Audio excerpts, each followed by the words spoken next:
no siaka siebomu no womodom so ya senem yade kaseboyi ebesom na me amaji ejeba kenkan semi ade ama okroje ayeme akosia ejewa akode boaten afayanje brana sem no ye nane akiri emfa ema another the Electoral Commission from Central and Central in commode Francishepa and na montoya odi gu akwamo ba se abosome miensania wama Ghana ye kwakwato santene ne akwato abana wonmo so hwe sa abato no niema nyina da betumi awiamudi na Director of Public Affairs adema Electoral Commission dwumako ne Dr.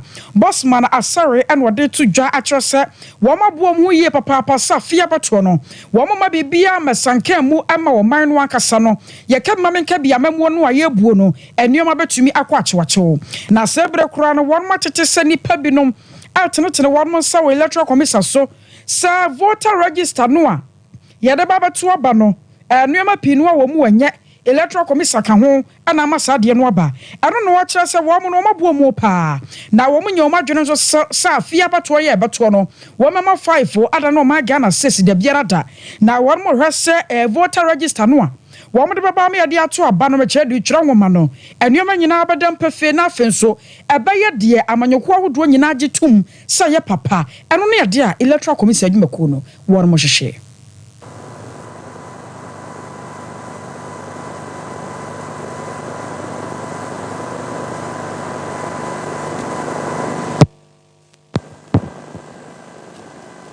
ebusamu no mo ase omo nko apa east baabi ankoye transfer enti amayechi obintim bia yesi okogige nkrofo card so okwakoje okwakopa bosia e dia momo ti Electoral Commission so yete ya ne yetu na mo ne ayehwehwemu bebre ti hwehwemu na yedika ya na ama ya district officer wo pusiga ho no ya man suspension asese ya ye kasenyo no na wo office ho na apart from that nso yeguso aye investigation ya invite ne say ya pese ye tie de numasem ni ehu de a course or pusiga a nam transfer na a bass on so. Beyond that, in the Asaka Ebium say, Electoral Commission and Jumadia na yedina. Bibi a biano, a Binyamina da Quemo Pepe, and young Kwan ye two sana mono ya ne political party, civil society, security, a Queco Bebre, and a Jumana, no.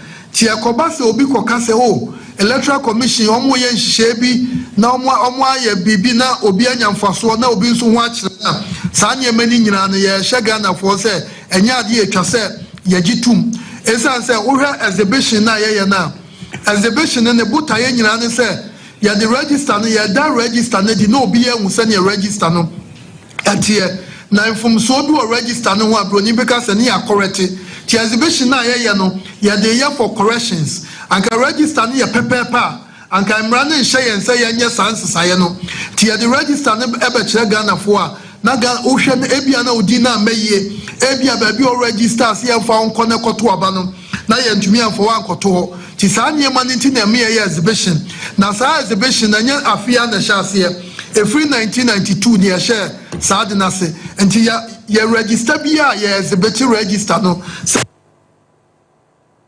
I was your Dr. Bosman Asare no na eno achi no anu ode to judge say Electoral Commission about domba to me bia sane be ya how ahodo ye ba sa exhibition exercise ni mu no won betumi SAC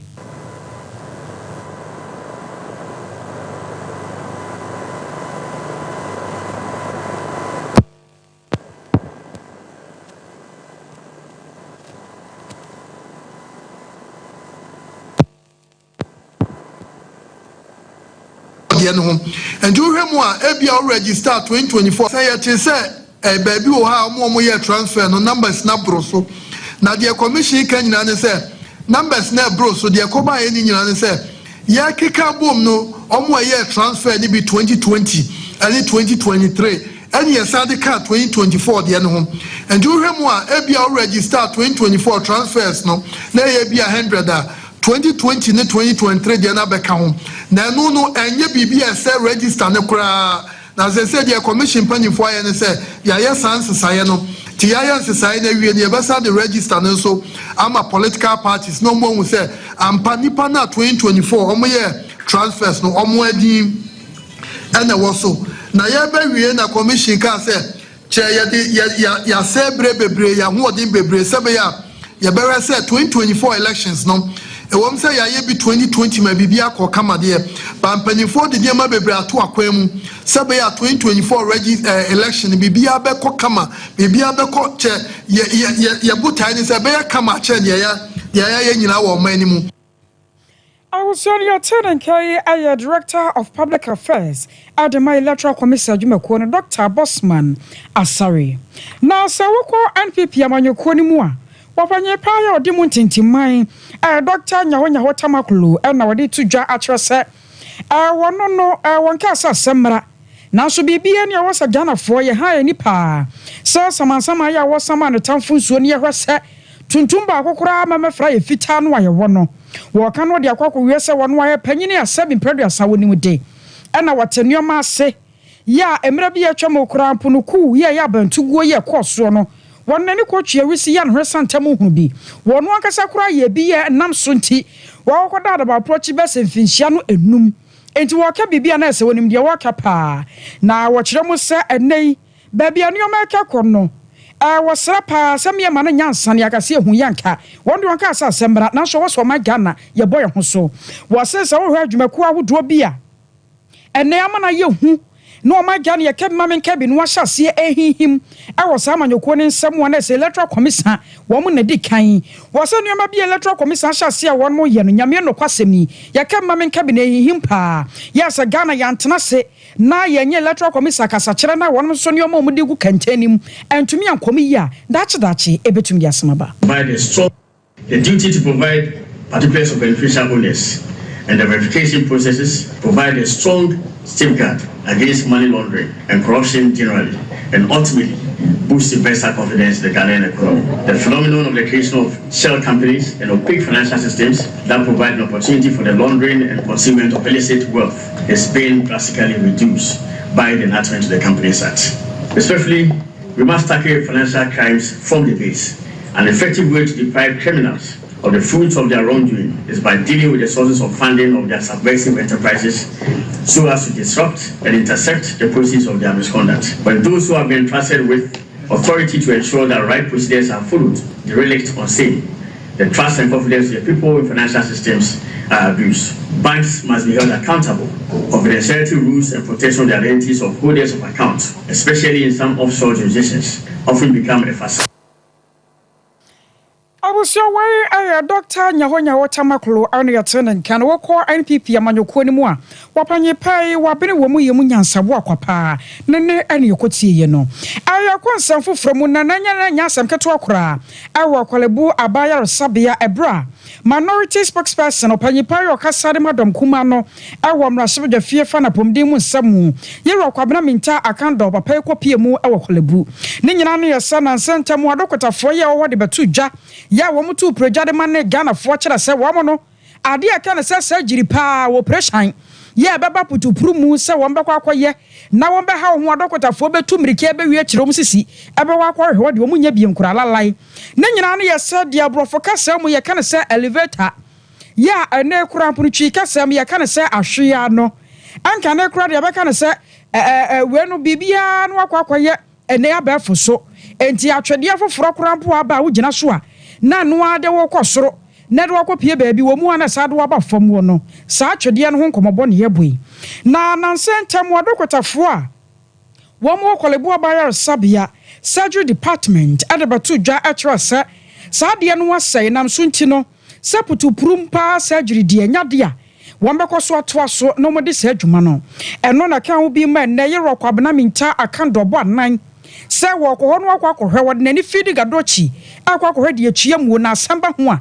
wotumi aka ne ye pa a wo hye fie na bere akwa pie mu na busua na nya asam keto ama adokotafo ne bi no mo kire se wo mu ni papa no wona ne ho adi won kire mu na card a kire se wo ni pa so masi ana so obenten ba bia wo fidi a wode abepie mu wo hono no ona di mi ehunu ene na nya asam keto akora ebra wo mo nyamfo akwa pie mu ka ho bi mu wode tudwa kire se wonu wampa ne toto mpa no a yentimi nkyena o ma Ghana mu ama ade abrofo ka se mu ye ka ne se elevator twi ka se mu ye se ahwea ama majeje Ghana fo be wie kire na ni pankwa aba ba hwere no nam so nti wo ma wo mu adon hwere aduonu 9 24 hours sɛ no duru na sensiesie ma pantumi nkɔso a o Ghana for betenenka na ebra won monyamfo kopie mu e Korle Bu aban yaresabea no momoyentie sane ensam ahodo bi ekoso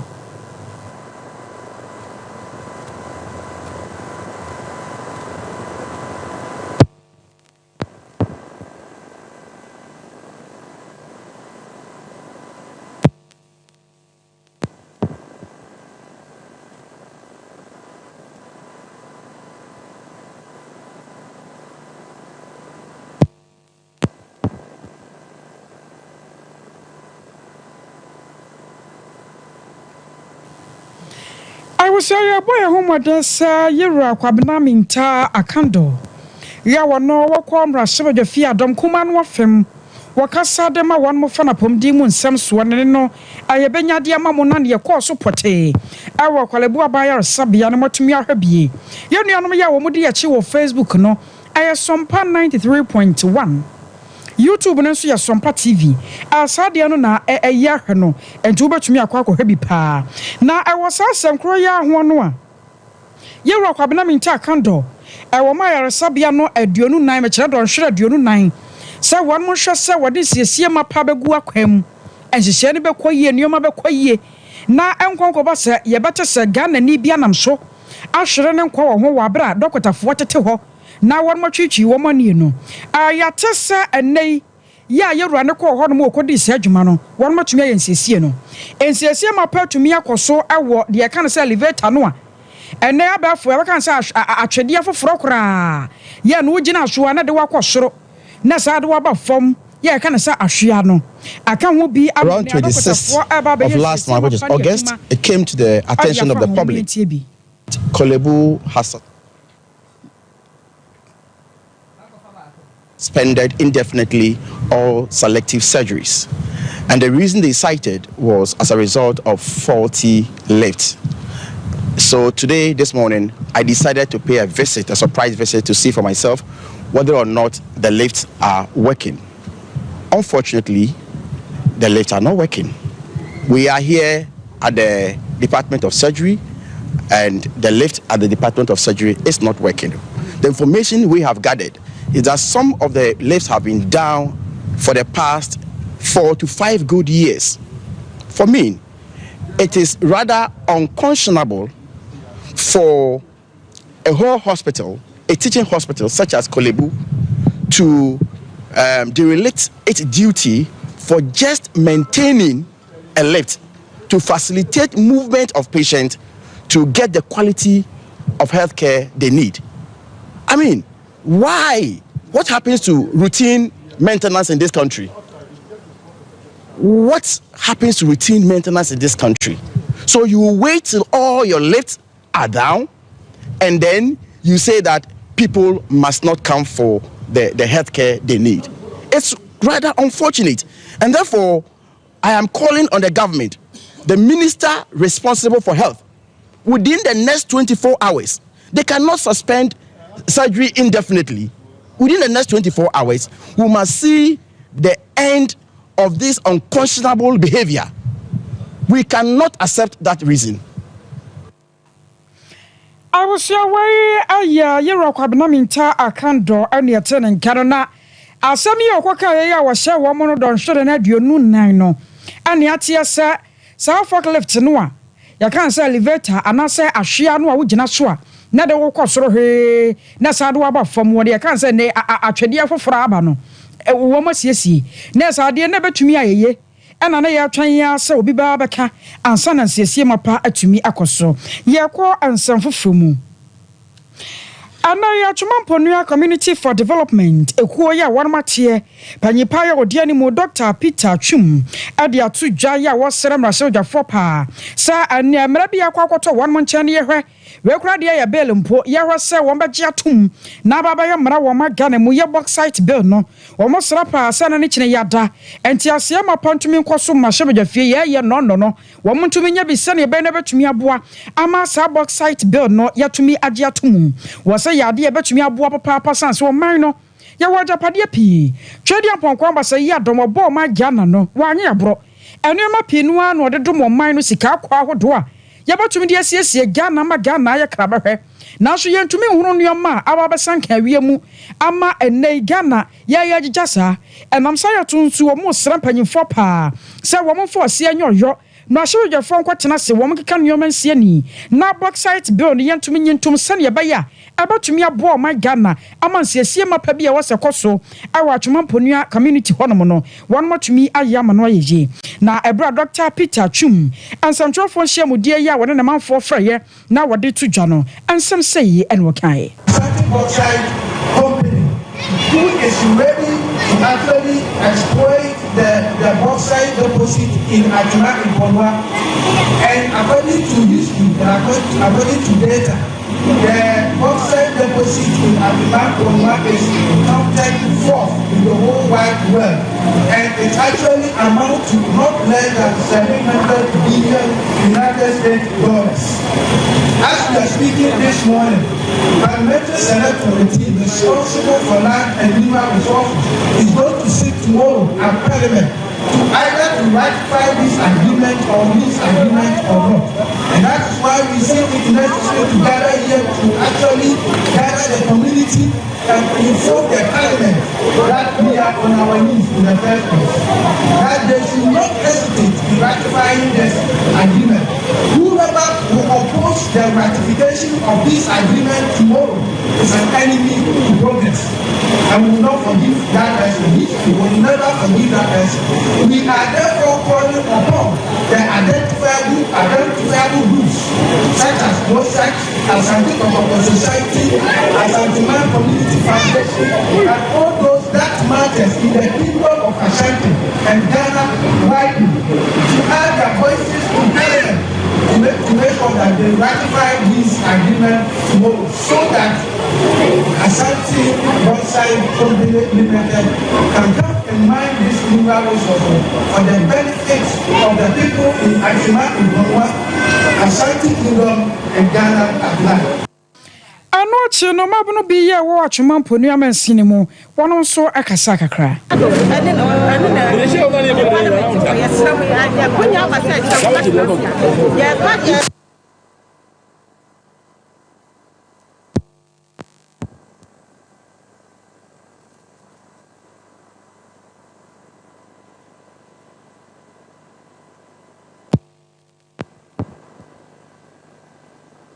My party, my yes, someone in penny for parliament, where some quite Yamaka, to my now the Saturday to when you know, and man in Babunim, the one who planning for Lina, yes, some say I'm penny for Muka, when you to my let's not and yet my empire. Yes, some was some parliament, one day, and you know, something when you to that was such a man, I see a pathway. The Bauxite, they are here, and here with the near woman trying to the good thing of the Bauxite. I mean, what I say, Ghana.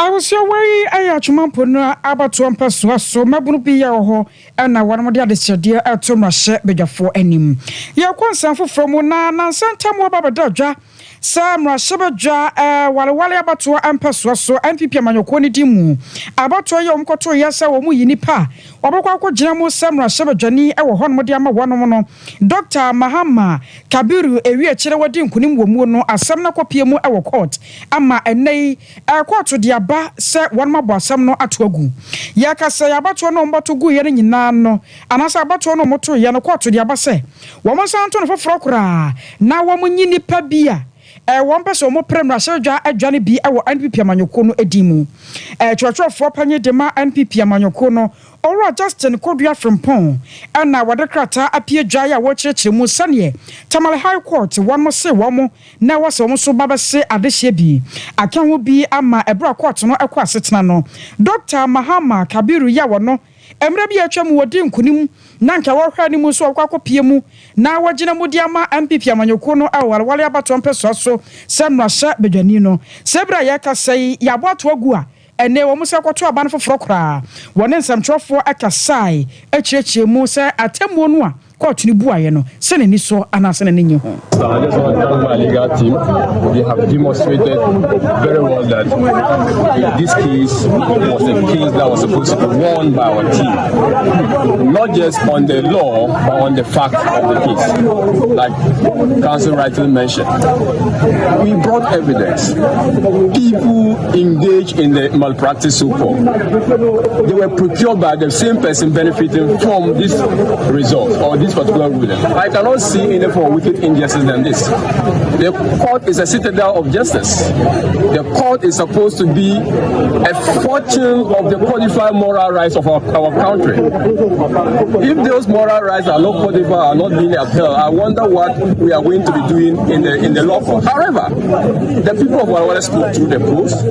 If there is anyone who thinks that there is going to be an otherwise communication by the people of Walawale, the person might be sorry to put, maybe dreaming.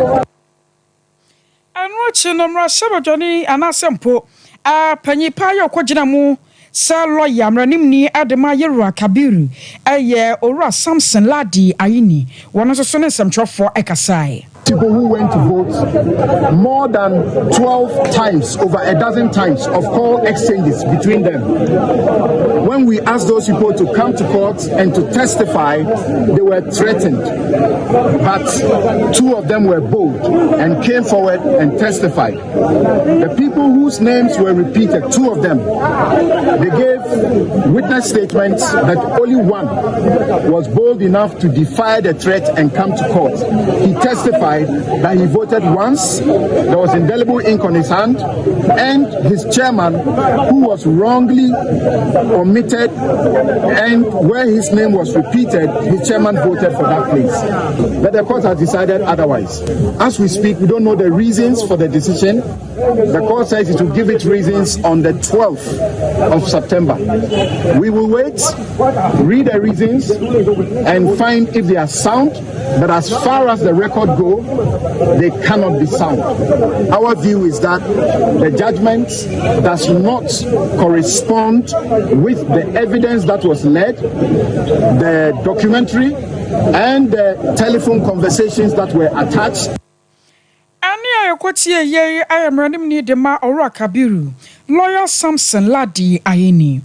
Nana was search from a tay I was shim Dikro and no I wore Bantama submetro and I watch her say you are Francis and so watch papa Sanka Mampany Nado wa mono for your her quantum ponsua Nanko nims when young for in the human door so pa Yan Yankropon watch another was a brow batina so for her my Gania quantum ponsua pe and who say when ya de pa Sansa and Sanchania would draw see our my Gania quantum ponso Yanokwa assassin was one young for mother boss any pa na a reason ya said do fruit dear panny piano. So I will share penny penny modern bo to watch her and a son was to be an adjuma and for home and then Rasha Jaconia Kitan or Bantaman Persuaso. Now was the minister Juma Canaho. Now I had me a new woman one else was a fata. So almost so at one to be him. And I'm sorry soon to walk to us 7 months for say. I fear about one woman than a so. Sir, what to me a shan why you be at Diabua Sunny Bayer. You are Francis and so watch your Bassan so young Rasha Jaconia beam. None your power chassiano. What day aquaria pa. We are heading on to about 8. Number 20, even not up and you so you may be born in Kazam. Once a money you may be born. Your money you may be born or some cousin. And the corona messer, yes, and another politics. I'm going to go with him to do. Go with it to do. It was to messer. Mikro. Don't shut your papa and people are fine. I am buying. Messer, Sina, I am Fakoya. They are queer or dog. No chance, Papa no Pani and Yako. So I'm quiet in him, or Pani Yako. To Miss Samo, Miss Adam Sayam, with the Yamiti Pamacho.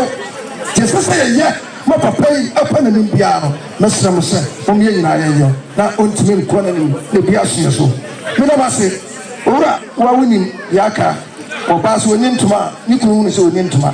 One said, is it your Ebra what was our Yamandia? Maso, just so a court now your may piano. If you have this so, your mind. Anwachi no yero sanso boache afa sa kwanya no so ya wasere won mu nyina se obasere pa sa obatimi asanso ato so biemu a na ne na wasere mpanyimfo se wo moto ama no na won moto ama NPP amanyoko ni nyina Otumi wasere yesa but we also pay 8 years or for 8 years but dia be adwuma no politics no am I not say no me my be acho president my adwuma or my minister you need time to sit and plan so they only put you better that is 4 years plan out the socialist and also every 8 years who be so social and also and I man who be so social and also I didn't know you man and one by one and not and what you man and also. When you I said no.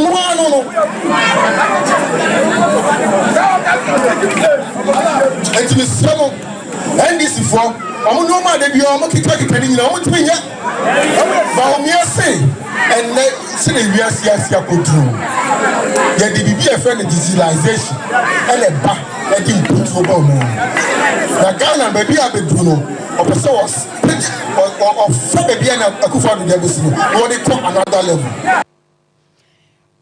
I was on your turn and carry iron monyam force and so boache no where so for your show my Ghana ya kwantempo ho nsem so ayakọ NDC amanyoko ne dimu ewakọ Abri East na yaka se wo so pa o campaign team members hontoma ya won baba boa pa na fi won maka nsem atwe akra se ne be na NDC amanyoko no abatumi adinkunim aka wo bi amabra won mo pa hontoma ewo fade no ewo panyepa yo constituency chairman adema NDC amanyoko no kwa Abri East ayo monyamfo Kafulu Ibrahim enwode atudwa actually se wo hwe kwa Abri East ha asa MPP amanyoko won ma fa na side 4 days ansa yire so paso won bato de ama wonom enam saya so ntine wo se NDC amanyoko no won ma omani da wo pa won wo se wo kasa ho batie won ba ye nneoma hodo a bema adehye wo kwa Abri East ani atumi age wom ho na afia bato no atumi abedi NDC amanyoko no nsa wo se kwa ba nsa na obeboa ama nneoma hodo bi tise mpontunuma NDC person de ba kwa Abri East no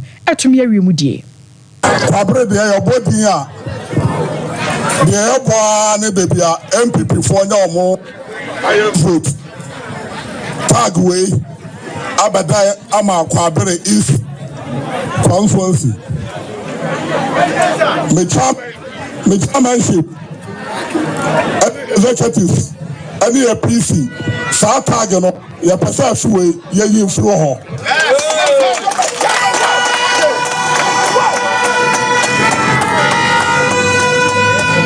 Abri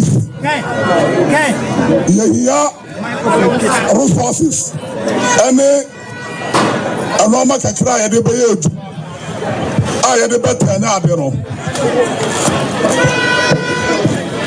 we have started assembly election.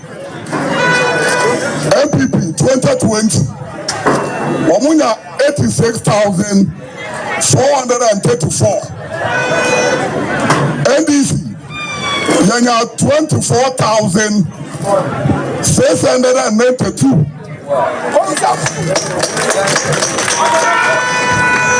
24,692 no unse vote mama nyawo asante regia Abri 47% no ye top 4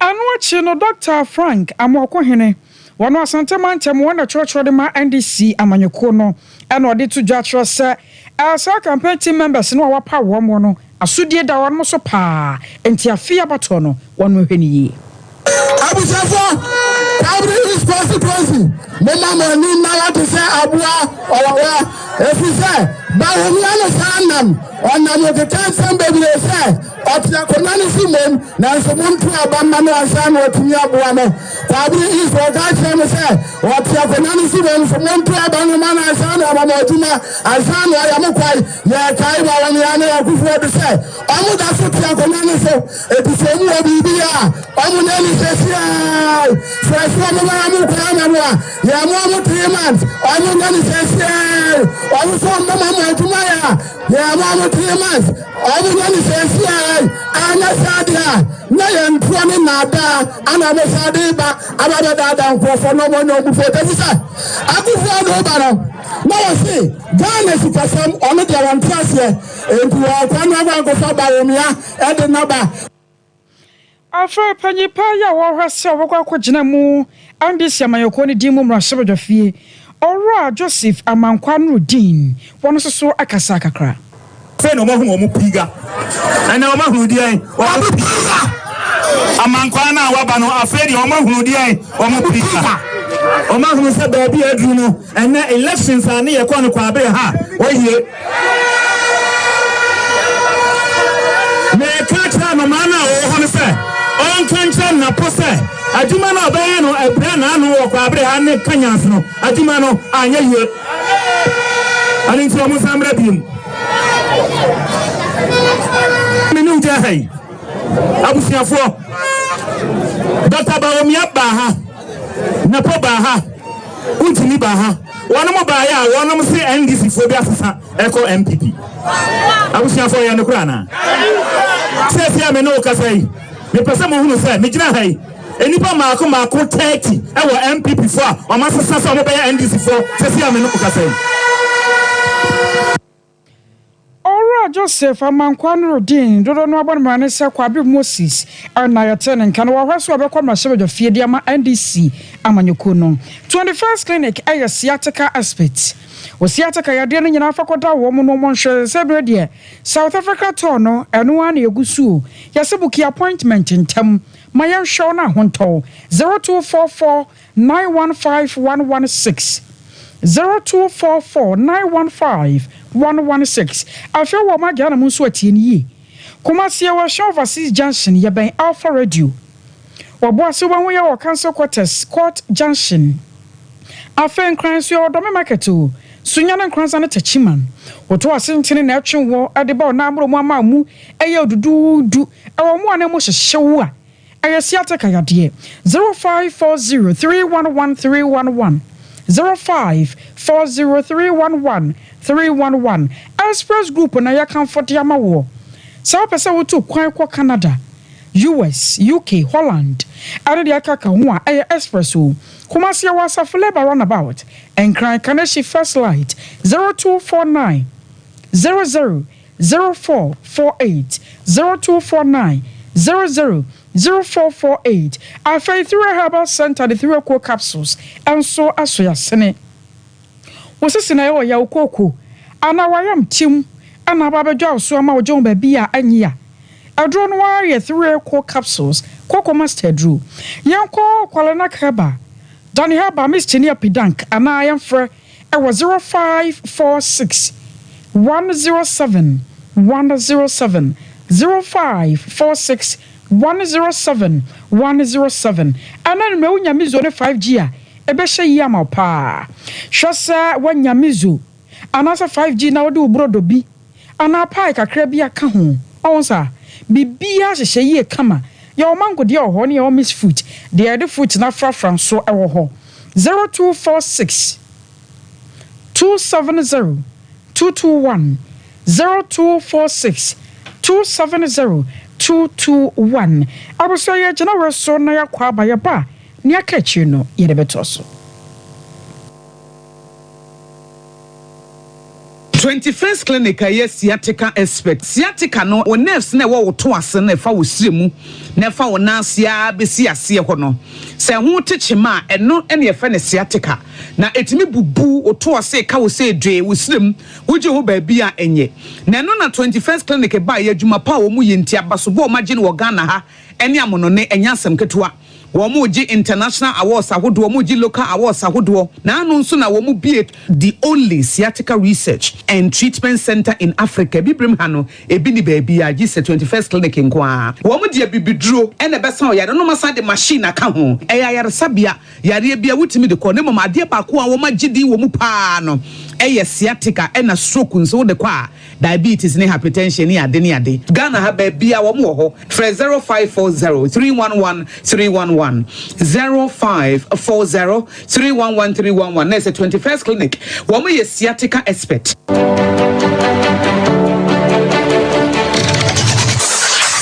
Introducing Mixer 5G Sparkling Drink, a whole new refreshment in a can. Mixer 5G is a tasty non-alcoholic drink. It is a perfect companion for all your events, including parties, weddings, and funerals. It is made with green tea, ginseng, guarana, grapes, and grapefruit. Get refreshed with Mixer 5G Sparkling Drink. For bulk purchases, contact 0246 270 221. This advert is FDA approved.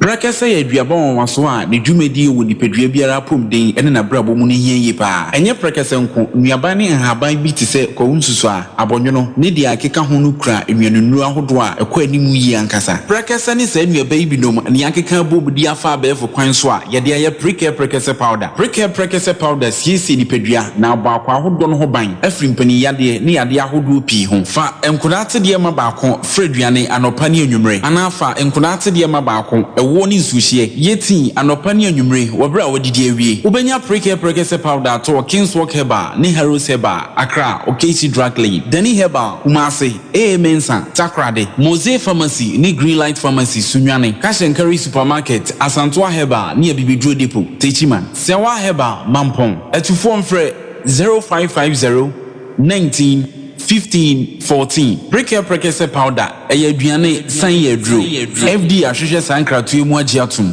hey sewa me hu acho me na no me bisa ekra so kwa brochu Kwaku afeina me beko me nkrata krani hey eni me ma connection man for den kofo sika aduane ne wanya otedi mu sa no oh Express Group Adarumenti akwentu ayefo opese otu kwan kosua dia Express Group do be call mind be to say Canada, US, Australia, UK and Germany say a tour na se visiting so Express Group do be call Dubai, Canada, US, Australia and Germany mo amopese motu kwan koye adwuma nso obetimi de wako Dubai, Qatar and South Korea. If you also want to take international tests like SAT, IELTS, TOEFL, GRE, GMAT, they can help you pass easily. They can also help you secure a good job in the UK. You should make sure Akwa Kumasi Asafo Labor roundabout wa Accra and so Omo Carnation First Light Tema Omo Community 18 Lashabi Girl Filling Station. From Omo Ahumad for ISO 055-555-0067 and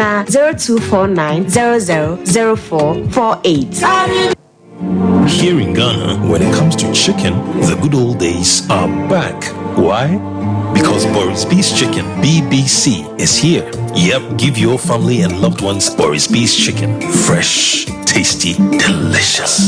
Boris B's Chicken is produced right here in Ghana by our cherished poultry farmers with support from the Ministry of Agric. Get whole frozen chicken, gizzard, chicken feet, chicken neck, and chicken liver for those special family meals, buffets, picnics, funerals, and all restaurants. Get Boris B's Chicken. It's halal, so everybody can enjoy. Wherever you are, call Boris B's Farms hotline 05-444-444-53. Ask for our branch that is closest to you and come get your chicken. Boris B's Chicken, BBC, proudly a Fiakoko.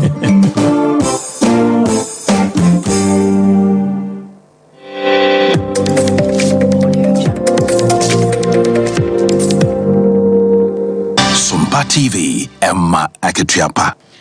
Amakatia pampa awusaya toa ansam no aso ayaka sa andis yamanyokona ni abrepa sa fia bato na yere so paswa wobedi nkonim ewo mu na babia Ghana akwakoduru no wormo so ababeto so enam saya so amakon fifi mantamu a chichira ne dema andis yamanyokoni ya Professor Richard Kofi Asiedu anai wato pekapse emono chia obesensia ade akwakocha andisi amanyoko ne peso asofo akire se wo munso fanya bi mfamu apa sanse babia nuoma kakono wo muntumi nante kabra amfa ni nkunim enwa akwakwo nya sentokuro ntwia so ahodo babia wo mutumi wurawura ho no kansempa na wode twa krama andisi na fie beto no amanyoko no etumi di nkunim hand over these 6 trucks or pickups to His Excellency John Dramani Mahama to help the region to succeed in agenda to secure 20 seats for the parliamentary elections, as well as 60% of the vote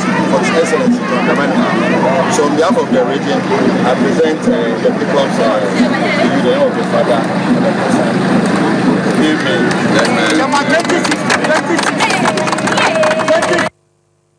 Na sa pickups ya opanyi pere to dia cha ndisi ya manyoko yi.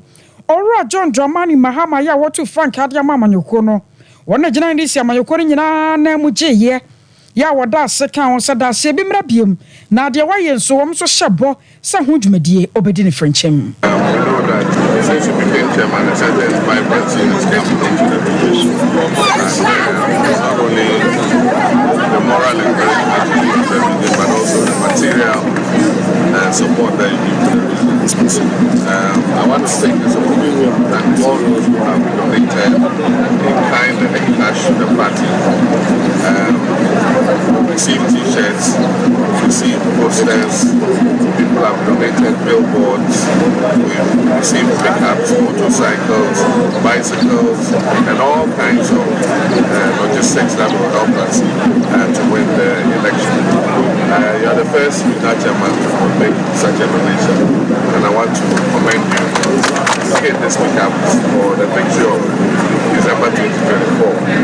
And it's my expectation that all those who utilize these pickups will drive them safely, and that nobody shall suffer any accident or any harm in sitting in any of these vehicles, and that will be used for the purpose for which they are, to ensure that we win the majority of seats in the central region. Senior Kai Aya Kanema Pani John Dramani Mahama. Now Pastor Isaac Free Woko Kumasa Boshen Azia Safumua 1 nurse of Paninia Watano. What the foot to Magana for Yana so Basrapa. About to Aya Kemamin Kabi. As I Charawaji. And also in Charasa Saunia so party A. Now so party B. Ayamabo.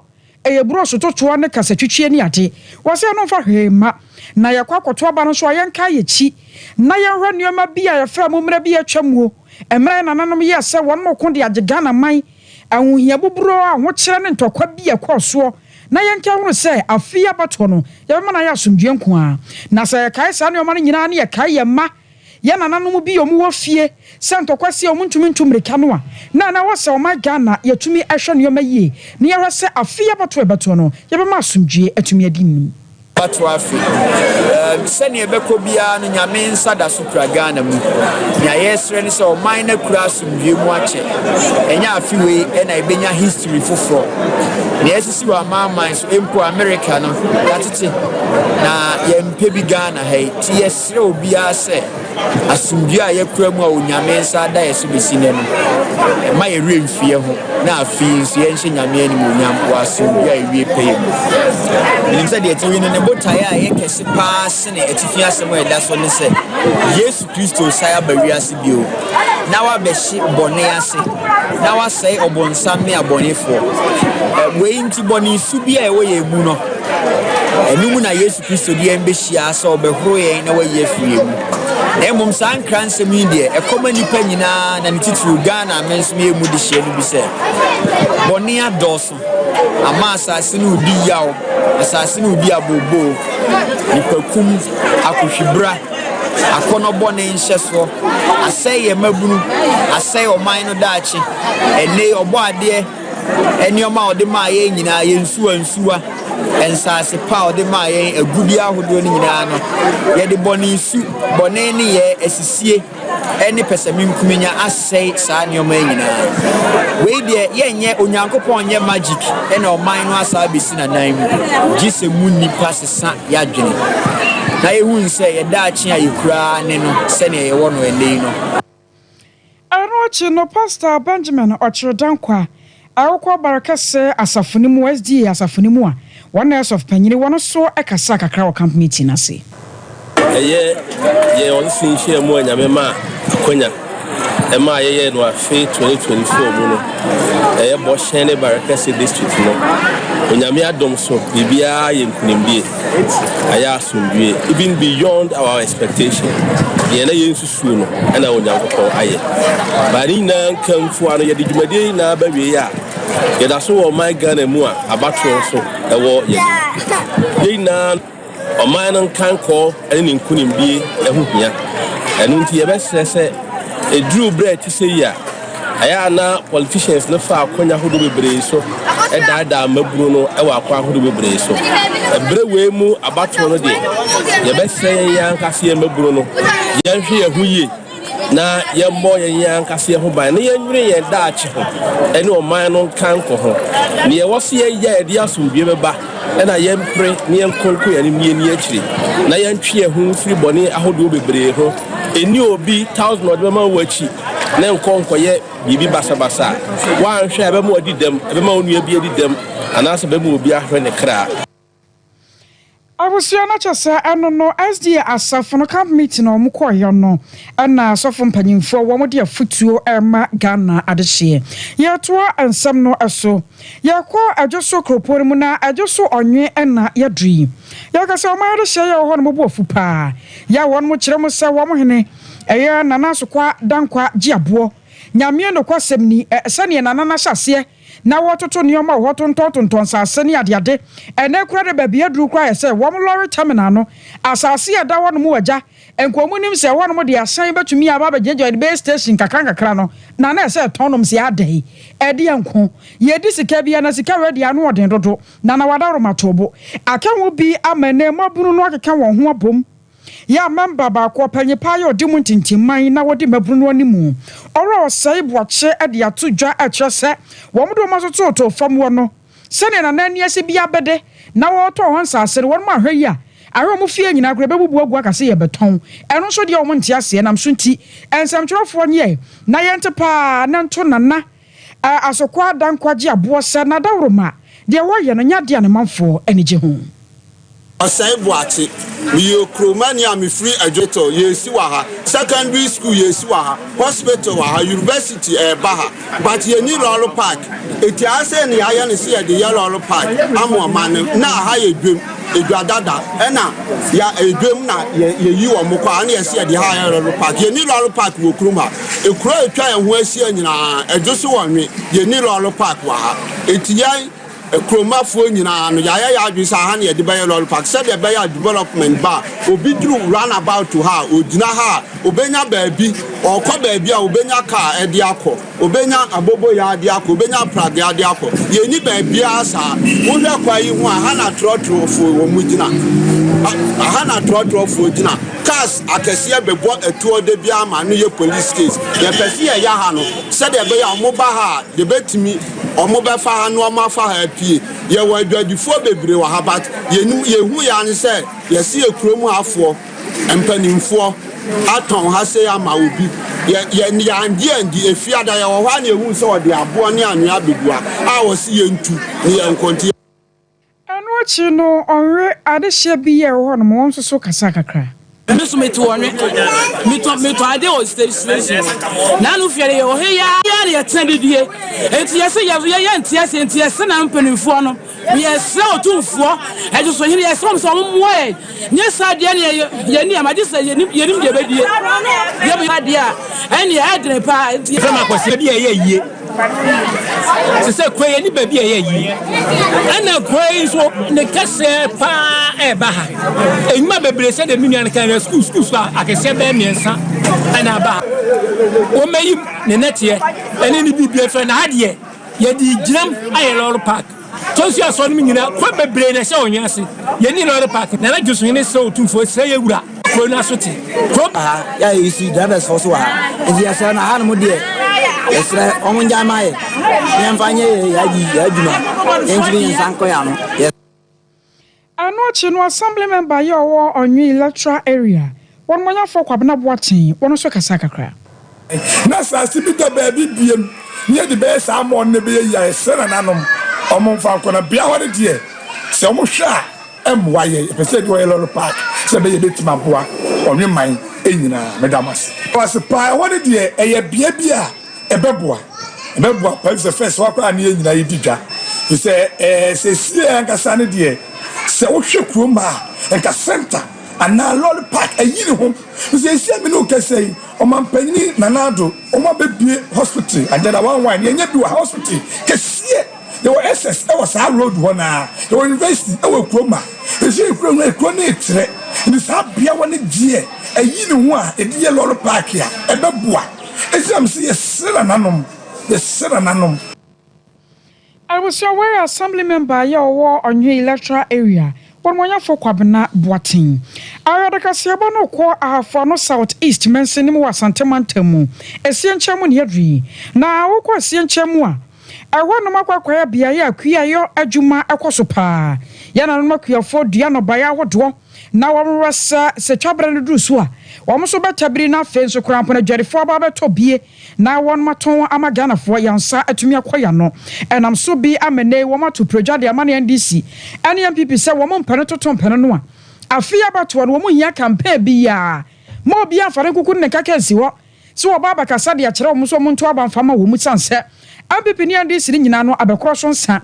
Aso mayo mo dada akra bi wo mo nyoma dwo so mba ye so mo ba no maka mo nsam da dede wonya toma wo wi ahoro wo besa wo mbia na sese beto aba wo mo sa de no mo mpa bi mu ate na firimre santen a esienchem kro no baba gi hini no enkane ani ho anya no nkwampo suku adan ne ayaresabia hodo bi a wo senketumi ba ho na wo ho ha wo no sa nneoma no nyina ne won so awe wo sam no se won mato oba ba se mfinhie aduasam yenu nie ya afedie ombesan so ato enam so nti wo mo ka de akere MPP ni NDC se sa nneoma we won manya afiwe abato no omo so nto America kre ni baye mfie no mu Kenya contractor BBCC ye light post my obesisi ye 5 years ni ode humana buso besi baabi ye ni aka bokyere ha de no omo se omo nema ye nti yesu afọ ye ho agen se omo ama me ye light no ama ye dia yesu ye nto aba ye problem no nti ade efesi de ya hanu mo de mensheda na ye boy ye hoso but ye bo so nti aban no mremu no meboa ye ewo ye school dai anwachi no yamane boni ba wa bedu wa mananso ho a one assembly member ye owo Esienchem electoral area one monya for Charles Ampadu enso kasai severally tambia do election time among 40 ba be share ball be say but at the end who say na that nti sade ni so no be kasa gro ni de nya gro ni edi ni present pa na ya sure say the be oba who say no lights no campaign no road no campaign it where what they say the oba ya so bache oba ba bache na oba so be mo se ko ni owura because your mind and you it is somewhere what you say won compete no mti me boy dia they do lesson time at put times na you campaign when you want so the to work because when you work am while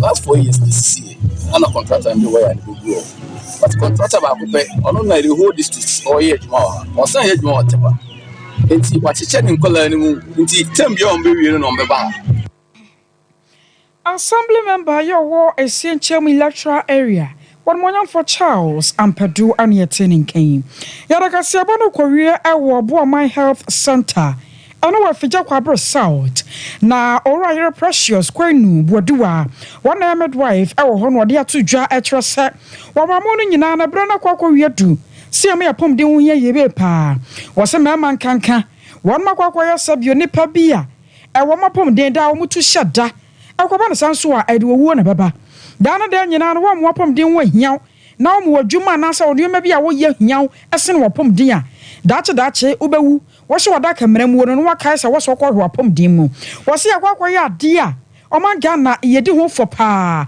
ya na yentanye enam sa yeso ntine obesere ne manfo ya wakwa abri east abato mpeso so nyina da se wo mane nya omade hia anya hwekora no bosome miensa na sa bosome nan bia no wobotumi abawura yaresa bia no akwa wapom din mu sene be na dokotafo be hu hawa hawo na womotumi apenpom asibra ade ama wo ebra wura yere precious kwenu bodi wa wakasa no ensam sei eno de tuja MPP ayaresa chefo ekuo na wogana hanu sei enye first time ye baba be medical school na wana bo agosi oluwaso ene the vice president Dr. Mohammed Bauxite na me hanu sei you said that I said baby obina ma onu se hwe obi mo so trash esa de na e ya dia e go so na ha e ko ni pa bebe ma e fi wo mo se so satisfy say yemra ni e ma me bo ne 2024 no ni me hwe wo mo akom dey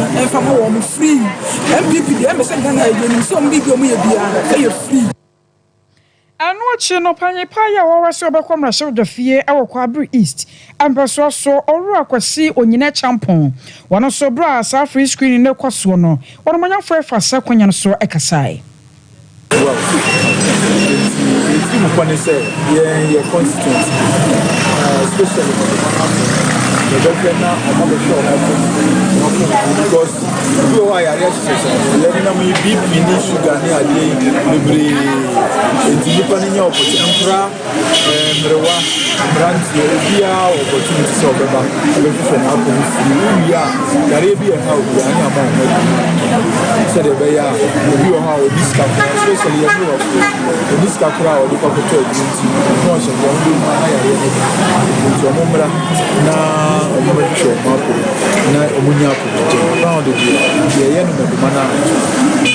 usually we select, usually it's about 4 or 5 electoral.